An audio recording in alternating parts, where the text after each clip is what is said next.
Well, thank you very much.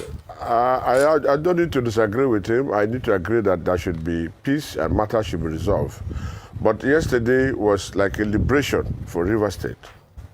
God himself liberated River State yesterday.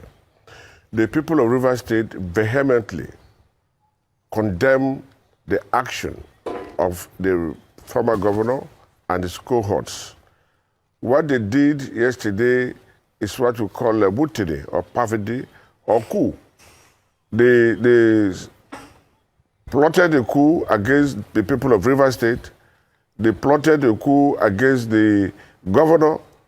And it is very sad that this is a governor brought by the former governor himself. And so the people of River State are happy in the sense that the former governor was like a lame dog, the governor. The present governor was a lame dog governor, while the former governor still preside over the affairs of River State. The governor decide who should come to government house. The former governor decide who should come and who should not come. And today, we have all seen that peace will come, but then the governor should take charge of his government. A situation where you're a governor, somebody decide how you manage the resources of the state, having served for his own tenure.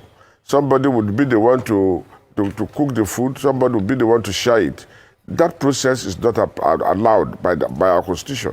The Constitution empowers the present governor to run the affairs of the state. The governor has no say in the past.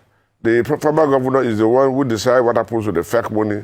The former governor is the one who decides what happens to the internally generated revenue. The former governor will tell the governor not to travel. The governor must take permission from the former governor for every step. And this boy has been so loyal and has been doing everything the man asks him to do. A situation where you appoint 16 commissioners, the present governor can only nominate one, while the former governor will appoint 15. It's not done in any society.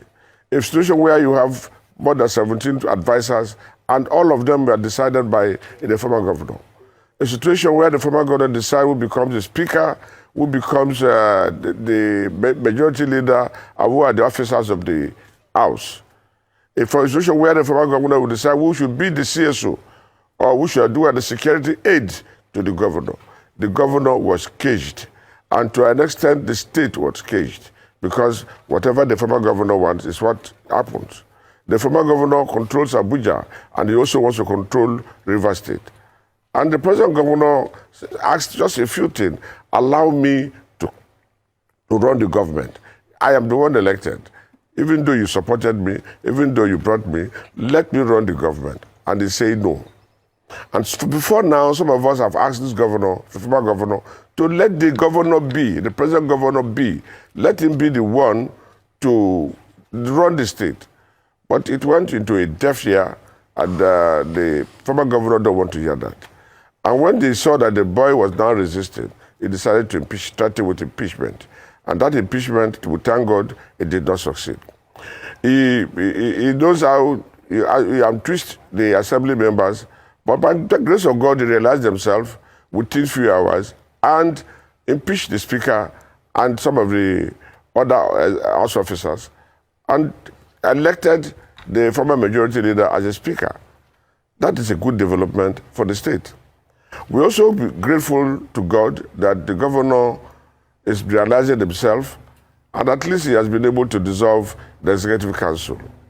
I will appeal that this time he will appoint people of impeccable character and people who have the state at heart, not people who take directives from other people. I think the security attacked him yesterday, and the attack on the governor is an attack on the state.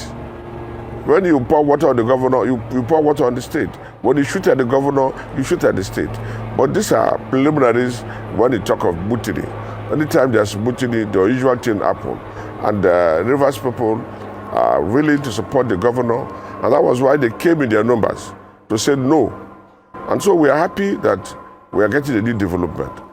We are not against him reconciling with Wike or anybody, But he must take charge of the government of Rivers State. He must decide what happens to the government of Rivers State because he will be accountable. He will be held accountable after his tenure or even within his tenure. And we hope the former governor will realize himself quickly because he has brought the karma upon himself. You know what happens between him and his predecessor?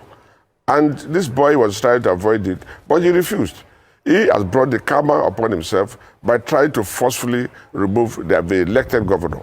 So we are happy, we have gotten independence, the governor has gotten independence, and we move on. And we believe that this governor will do better because you cannot out-twist him. You have, before you leave office, you have given contract that he will be paying for the next 3 years. So he will not have time to say, that is my project. Tomorrow they will say, you are the only best governor, and he's not a governor, he did nothing. Right. But God has liberated him, God has liberated the state, and we believe the present governor will look at the errors of the former governor and develop the state in a way that everybody will be happy.